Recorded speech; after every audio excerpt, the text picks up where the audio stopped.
This is super interesting because I jokingly said this at first, but as we know, every great joke's got a hint of truth in it, which was, is it really debt if they have no plan to ever pay it back?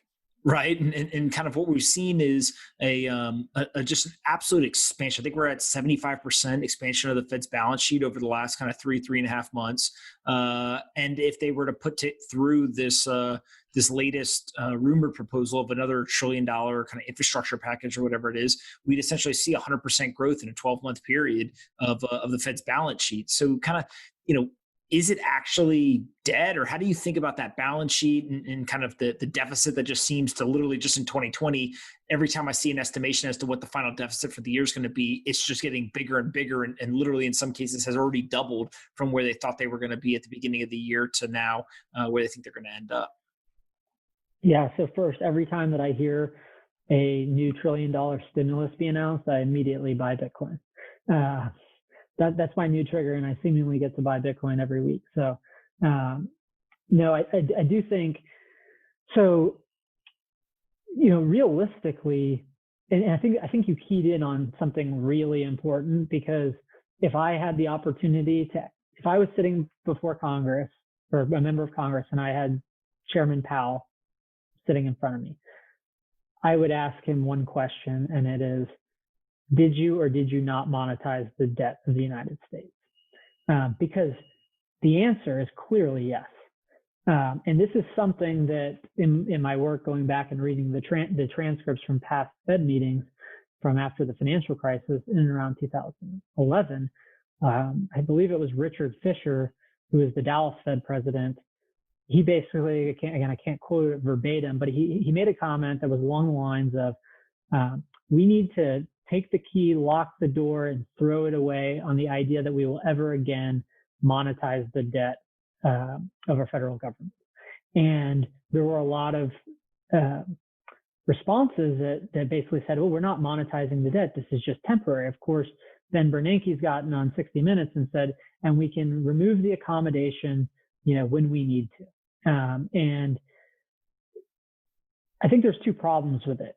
The first fact is that it's just not true. It's false. They may believe it to be true, but if they believe it to be true, then they don't understand the consequences of their actions. And what I mean by that is, if I have my very simplistic wheel, there's too much debt, not enough dollars. Through QE, the Fed adds more dollars, that creates more debt, and then you get into a world where you have too much debt again. And that's why each time, we look at one of these crises, the Fed is going to have to put more dollars in to sustain the credit system, because the credit system is now larger as a function of QE. It's a vicious cycle. And so I think the short answer is yes, we are monetizing debt. The longer term question or consequence is, how long can that continue? Because you have a bunch of children who are modern monetary theorists that have begun to think that something that doesn't make any fundamental economic sense can go on forever. And rather than spend the time to actually understand a fundamental economic first principle, to say, okay, if money doesn't grow on trees and that you can't just print money, then just because I create more degrees of separation and put it at the Federal Reserve level, that it suddenly makes sense. Or if that doesn't make sense on an individual level, on an individual balance sheet level, on a company's balance sheet level, then, it makes sense at a federal level because the Fed has this magic power. And you say, is it really a magic power? Or is there something else that I'm missing that is causing this system to continue to be stood up in the interim? But maybe, just maybe, there's something very naturally that causes that to break. And so, when I think about debt monetization, the answer is yes, they're monetizing debt. I define that as, after the end of QE3, the Fed's balance sheet was 4.5 trillion. And I wrote about this in Ender's Game, which said then, again, could have been COVID, could have been the next crisis inducing financial collapse, but that future QE was an inevitability because of the degree of system leverage. And so when the Fed began to unwind the balance sheet in 2017, in the fall of 2017, they basically slowly took out 700 billion. So they had added 3.6 trillion through the process of QE 1, 2, and 3. And the definition of if it were truly just temporary would have been that they had taken out all of the 3.6 trillion. They didn't even get halfway through QE3 before the repo market broke in September. And then even before COVID, they added 500 billion. So they basically put back in approximately 75% to 80% of what they had taken out.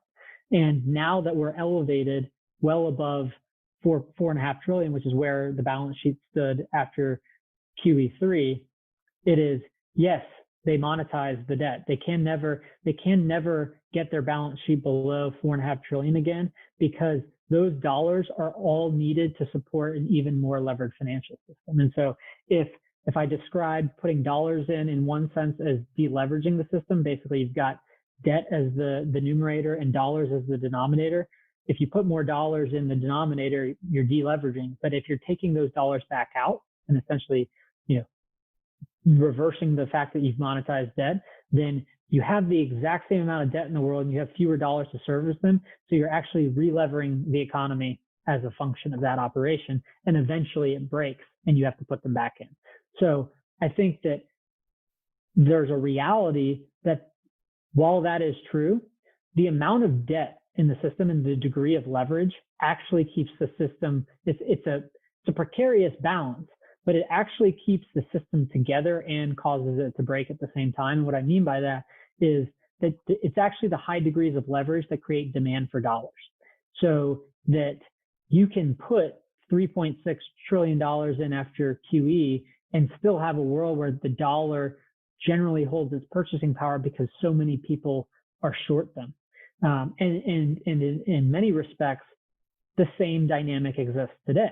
There's, before March came around, there was 75 trillion of debt, 2 trillion of dollars. So if you put $3 trillion in the system from March to today, you're still at a position where each dollar is owed 15 times.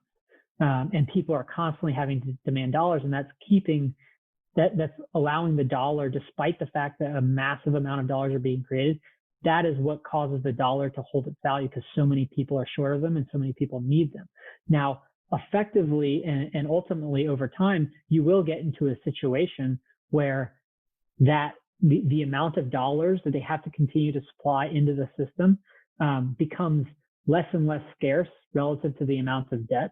And all while people are opting out and going to Bitcoin. And as people are opting over to Bitcoin, the marginal demand for dollars becomes weakened or lesser and lesser over time.